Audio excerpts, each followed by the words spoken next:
Después de acampar y recorrer grandes distancias en bicicleta, tú decides regresar directo a casa en bicicleta viajando a una velocidad constante. Después de 2 horas, tú te encuentras a 10 kilómetros de tu casa. Después de 2 horas, tú te encuentras a 10 kilómetros de tu casa. Y después de 4 horas de viaje, te encuentras a 5 kilómetros de casa. Una vez iniciado el viaje en bicicleta, ¿cuántas horas te tomará regresar a casa?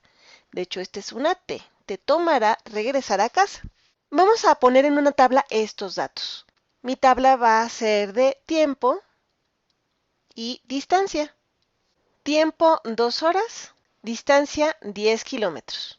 Ahora el tiempo de 4 horas, la distancia es de 5 kilómetros. Como se viaja a una velocidad o rapidez constante, vamos a ver cuál es este valor constante. Cuando en el tiempo paso de 2 a 4, se incrementa en 2. Incrementa en 2. Y en la distancia paso de 10 a 5. Es decir, resto 5 menos 5. Si el tiempo se llegara a incrementar otras 2 horas, es decir, pasará de 4 a 6, se incrementa otras 2 horas, ¿qué pasará con esto? Este se va a decrementar en 5.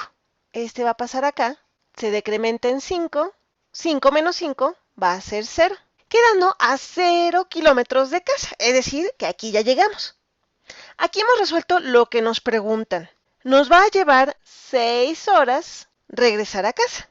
Ahora voy a hacer una pregunta que no nos hacen aquí, que es ¿qué tan lejos estábamos cuando iniciamos el viaje de regreso?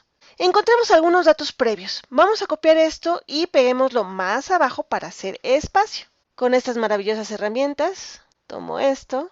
Vamos a hacer un poquito de espacio aquí hacia abajo. Completamos la línea. ¿Qué pasa si yo a este 2 le resto 2? Si yo paso de aquí a acá y le resto 2, aquí me va a quedar un 0. Y si a este 10 en lugar de restarle 5 le sumo 5, si paso de aquí a acá y le sumo el 5, me va a quedar 15. Así que estábamos a 15 kilómetros de distancia cuando iniciamos el viaje. Otra forma de pensar en esto, quito esto de acá, es pensar que iniciamos en 0 y le aumentamos 2. Y a este 15 le restamos 5. Mantenemos la misma proporción y estos datos se nos van cumpliendo. Se siguen conservando esta proporción. Vamos a graficarlo para terminar de comprender mejor este resultado. Dibujemos nuestros ejes, nuestro eje horizontal, nuestro eje vertical. Este es el tiempo y esta es la distancia. Hagamos las divisiones. En T llega hasta 6. Vamos a ver, este es 2, 4, 6. Y en distancia se llega hasta 15. Vamos a ver que sea más o menos aquí 5, 10, 15. 5, 10 y 15. Y ahora encontramos nuestras intersecciones en T y D. Tenemos la intersección en D cuando el tiempo es igual a 0.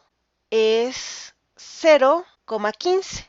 Este punto de acá, 0,15. Y mi intersección en T, cuando D es igual a 0, que es este, y es 6,0. 6, el valor en T, 0 en D, 6,0. Y ahora unimos estos puntos para tener nuestra línea. Es una línea recta, ya lo habíamos dicho, porque la velocidad es constante. Unimos estos dos puntos. Y una pregunta que quizás estén haciendo ustedes es, ¿cómo podemos cuantificar la velocidad o la rapidez en la que viajábamos? Bueno, esta está relacionada con la inclinación de esta línea. La inclinación a la pendiente es el cambio en el eje vertical con respecto al eje horizontal. Esta, su pendiente, se define como el cambio en el eje vertical, que es el de la distancia, entre el cambio en el eje horizontal, que es del tiempo. Y de la tabla vimos que el cambio en la distancia es de menos 5, entre el cambio en tiempo, que es de más 2, 2. Así que esta pendiente es igual a menos 5 medios. Veámoslo aquí en la gráfica, ¿cuál es este cambio? Del punto 2,10, de este punto 2,10, este de acá, al 4,5, a este otro punto de acá, 4,5, nuestro cambio en la distancia de aquí a acá es de 5 hacia abajo, menos 5. Y el cambio en el tiempo es de aquí a acá de 2 a 4, es de 2, menos 5,2. Así que la distancia que se viajó es igual a 15 menos 5 medios por el tiempo recorrido. Y es bueno ver todos estos aspectos de este problema, aunque nos haya llevado más tiempo y cálculos que el resolver solo la pregunta que nos hacían originalmente.